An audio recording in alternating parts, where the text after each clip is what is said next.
Salut, c'est Quentin et bienvenue sur mon podcast Indéboulonnable au quotidien. Tu trouveras ici tous les concepts et les conseils pour développer un leadership personnel puissant et prendre la pleine responsabilité de ta vie. Je suis ravi de t'avoir à mes côtés pour ce nouvel épisode et maintenant, ce que je te propose, c'est de démarrer.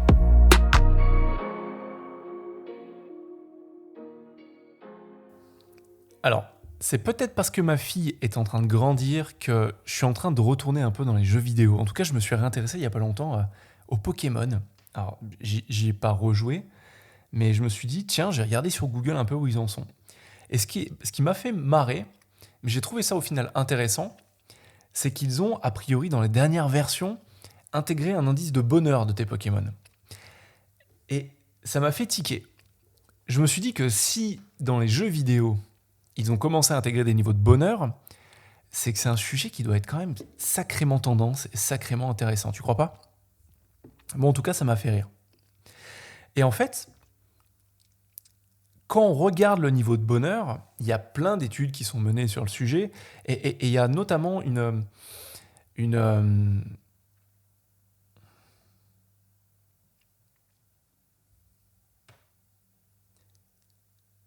un phénomène chez l'être humain qu'on appelle l'adaptation hédonique.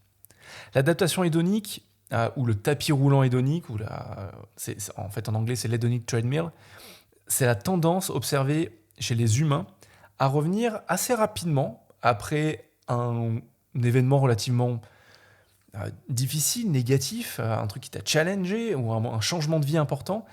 C'est ta capacité en fait à revenir à un niveau de bonheur relativement stable, malgré ça et assez rapidement. Alors tu vois, en fait, cette réflexion, elle est totalement désarticulée parce que je te parle des Pokémon, puis après je te parle de l'adaptation hédonique. Mais en fait, c'est hyper important parce que ce sujet est vraiment d'actualité. Le monde va tellement vite et change tellement que la majorité des personnes sont assez paumées et se sentent plus ou moins, je vais pas dire malheureuses, mais en tout cas pas heureuses. Et je voulais te mettre devant, alors pas tes yeux, mais au fond de tes oreilles plutôt, vu que c'est un podcast, la formule universelle du bonheur. Parce que tu vas voir, en fait, elle n'est pas si compliquée. Elle est tellement simple même qu'on a tendance à l'utiliser à l'inverse. Et ce qui est intéressant, c'est que l'inverse de la formule universelle du bonheur, c'est la formule universelle du malheur. Et cette formule, elle se résume par ça. CV égale P. Alors retiens bien ça. Je ne vais pas t'expliquer tout de suite ce que veulent dire ces initiales parce qu'il faut que je mette un peu de contexte, que je pose un cadre à tout ça. CV égale P, c'est la formule universelle du bonheur. Alors peut-être que tu t'attendais à quelque chose de plus complexe ou de plus sexy, mais néanmoins, c'est aussi simple que ça. Parce que si tu m'écoutes depuis un moment ou que tu es abonné à ma newsletter, tu dois le savoir, je suis quelqu'un qui aime les choses simples. Je suis un fervent défenseur du make it easy, du faire simple. Et franchement, plus je lis des livres, plus j'écoute des podcasts, plus j'écoute des professionnels inspirants sur le sujet, plus j'échange avec mes clients, parce que ça m'apporte énormément, plus il y a une chose qui me paraît totalement évidente.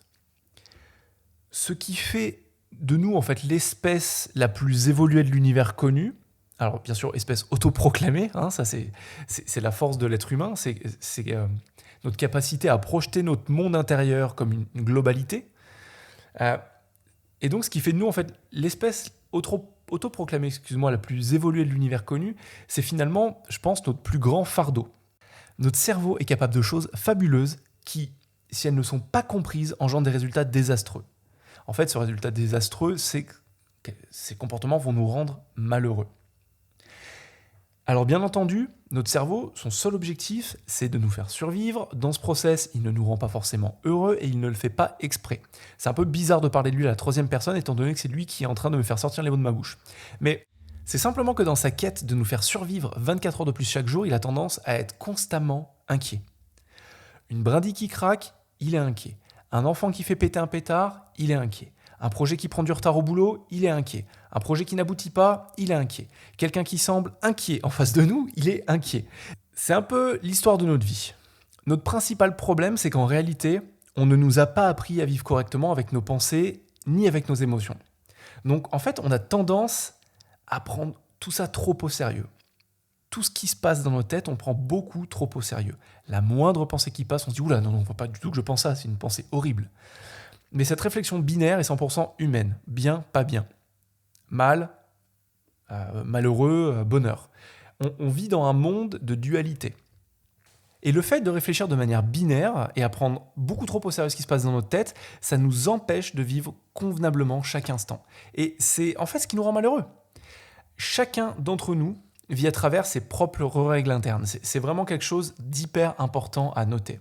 Chacun d'entre nous vit à travers ses propres règles internes. Ces règles internes, ce sont ni plus ni moins en fait que des séries de règles autonomes qui vivent toutes seules, que tu as créées au cours de ta vie suite à des événements perturbants, challengeants ou peut-être traumatisants, et qui avec le temps ont influé sur ta perception du monde, et donc sur les conditions de ta vie, ce que tu penses que les conditions de ta vie sont. Alors bien entendu, vu que nous sommes des êtres d'habitude, tout ça, on ne s'en rend pas vraiment compte. On tourne principalement en autopilote et en fait pour contrebalancer ça, on va avoir tendance à se fixer des objectifs, à créer des plans, des intentions, donc à se fixer des intentions et j'en passe. Mais en fait, ce qu'on essaye de faire en faisant ça, c'est de briser la boucle dans un élan de demi-conscience. Par exemple, on va être conscient qu'il y a un truc qui cloche dans notre vie, mais par contre, on reste inconscient de ce que c'est. Et c'est là que la formule universelle du bonheur, CV égale P, prend tout son sens. La plupart du temps, nos conditions de vie, CV, ne sont pas au niveau du plan, P, qu'on s'est fixé.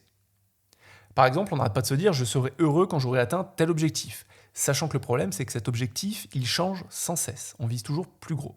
Je m'étais donné 3 ans pour réussir, et là, ça fait 4 ans, et je ne suis toujours pas à ce que je m'étais fixé.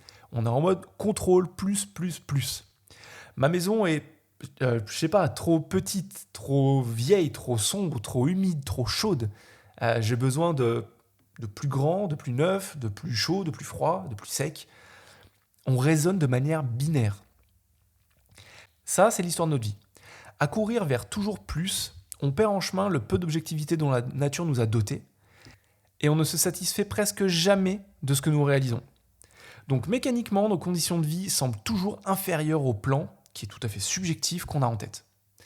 Et ça, c'est précisément la formule du malheur perpétuel. Mais il y a quand même quelque chose de positif là-dedans, et c'est une bonne nouvelle pour toi, c'est que cette formule, elle est composée de seulement 2 variables. Juste 2. Et ces 2, elles se contrebalancent. D'un côté, tu as tes conditions de vie, de l'autre, tu as ton plan. Il est alors facile, en jouant sur l'une ou l'autre variable, d'apporter plus de bonheur dans ton quotidien si tu ne te sens pas vraiment heureux.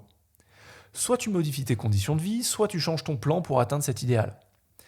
Mais je me rends compte que la plupart du temps, les personnes ont besoin de changer de plan. Pour ça, tu dois d'abord identifier les règles inconscientes dont on a parlé juste avant qui te drivent au quotidien. Tout le monde a des règles dans sa vie. Et les règles de chaque personne finissent par devenir des standards qui font qu'on est qui on est. En fait, elles sont propres à chacun. Et ces standards, souvent, ils ne reposent sur rien du tout, si ce n'est nos impressions. C'est-à-dire que dalle, c'est totalement subjectif. Alors, je te pose la question. Quelles sont tes règles ? Quels sont tes standards ? Pose-toi ouvertement cette question et tu pourras créer un nouveau plan basé sur des règles qui sont identifiées, donc visibles, et non plus inconscientes, et choisies, et non plus totalement subjectives et passives. Le plus dingue, c'est que la plupart de ces règles et de ces standards, elles sont créées dans notre enfance, lors d'événements traumatiques. Pas besoin que ce soit des trucs graves, hein. Traumatique, c'est quelque chose qui t'a traumatisé. Ça peut être avoir vu un serpent, ça peut être tes parents qui ont divorcé, ça peut être plein de choses. Et ce qui est dingue là-dedans, c'est que ces règles, vu qu'elles nous sont totalement invisibles, elles sont rarement questionnées ou examinées d'un œil neuf. Et c'est ce que je t'invite à faire dès aujourd'hui. Ou si tu ne te sens pas de le faire tout seul, n'hésite pas à t'abonner à ma newsletter. Je te le dis parce que c'est là où je propose mon meilleur contenu avec le podcast, c'est là où il y a les traces écrites, c'est là où en fait je fais des propositions à ceux qui me suivent, et c'est surtout le seul moyen que tu as de me contacter et de réserver un appel de 30 minutes offert avec moi. C'est simplement les personnes qui ont accès à ma newsletter qui peuvent réserver 30 minutes de coaching gratuite. Donc n'hésite pas à t'y inscrire. Dans tous les cas, j'espère que cet épisode t'a plu, que j'ai pu t'y apporter de la valeur, que j'ai pu éveiller une petite étincelle, une petite réflexion en toi. Je te remercie vraiment de m'écouter. T'imagines pas à quel point je te suis reconnaissant. Je fais pas ces épisodes dans le vent, je les fais pour impacter les personnes les unes après les autres, plutôt que comme quand j'étais consultant où j'allais avoir plein de personnes en face de moi et qui, au bout de 48 heures, allaient sortir avec plein de choses en tête, mais rien de concret. Ce podcast, il a vraiment pour but de te faire réfléchir, de te faire passer à l'action. C'est tout ce que je veux pour toi, c'est tout ce que je veux pour le monde, c'est que les personnes soient un peu plus responsables de ce qu'elles font et de qui elles sont. Donc encore 1000 fois merci. Et n'hésite pas à t'abonner à ce podcast, j'en sors 2 par semaine, à le noter s'il t'a plu, à me laisser des commentaires. Et je suis disponible sur LinkedIn, sur Instagram. Envoie-moi un message si tu as des questions, si tu as des commentaires, des remarques. Je me ferai un plaisir de te répondre. En attendant, je te dis à très vite dans le prochain épisode. Ciao! Si tu as retiré une idée de cet épisode, je t'encourage vivement à passer à l'action et à la tester dans le monde réel. Tu peux aussi m'aider et mettre 5 étoiles à ce podcast pour le promouvoir. Enfin, si tu veux aller plus loin, je t'invite à rejoindre ma newsletter en description dans laquelle je délivre mon meilleur contenu, mais aussi à lire mon livre indéboulonnable, Stratégie pour renforcer son esprit et son mental. En attendant, je te dis à la prochaine, juste ici sur le podcast Indéboulonnable. Ciao!